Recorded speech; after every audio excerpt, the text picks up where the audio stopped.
When most people hear the name Ezra, they think of an old story buried deep in the Old Testament. But what if I told you the book of Ezra carries one of the most powerful motivational messages for your life today? This is not just ancient history, it is a divine call to rise again when everything feels broken. Ezra is about rebuilding. It's about finding faith when your world has collapsed. It's about daring to believe that God can turn ruins into revival.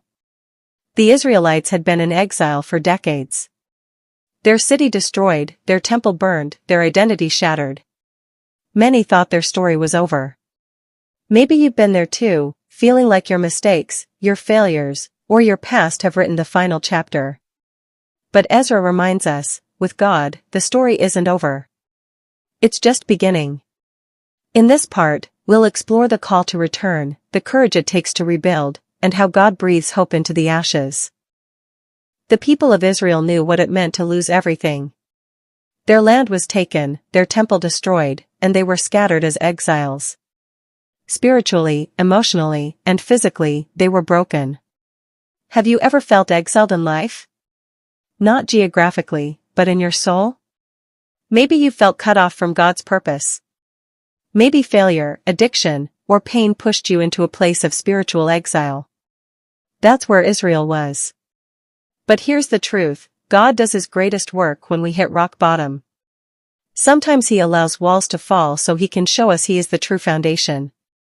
Your brokenness is not the end, it is the place where God's rebuilding begins.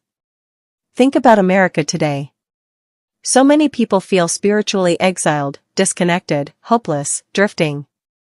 But just like God called Israel back, He is calling us back too. Back to faith. Back to His promises. Back to purpose. The story of Ezra begins with something radical, a pagan king, Cyrus of Persia, declaring that the God of heaven told him to let the Jews return to Jerusalem and rebuild the temple. Why does this matter? Because God can use anyone, even unexpected people, to move His plan forward. When God has a purpose for your life, nothing and no one can stop it. Not your enemies, not your failures, not even kings. Here's the motivational lesson, God can stir hearts in your favor. Just like He stirred King Cyrus, He can stir opportunities, connections, and open doors for you. Don't limit God's power. The Israelites had to make a decision, stay comfortable in exile or take the risk of returning to rebuild. The call of God is always a choice. It's never forced. It asks you, will you trust me enough to move forward? Let's be real, the return to Jerusalem was risky. The land was in ruins. Enemies surrounded them. The journey itself was dangerous. Many Israelites chose to stay in Babylon where life was easier, more predictable. But some heard the call and said, we will go. That's faith. Stepping into the unknown. Believing in God's promise even when everything around you looks impossible. This is where the USA audience connects. Maybe you've been stuck in Babylon, in a place of comfort, compromise, or fear. But God is calling you to step out. To start that ministry, to rebuild that marriage, to walk away from that addiction, to trust Him again. Faith doesn't wait for perfect conditions. Faith moves when God calls. When the first group of exiles returned, they didn't rebuild the temple overnight. They started small. They built the altar first. They laid the foundation.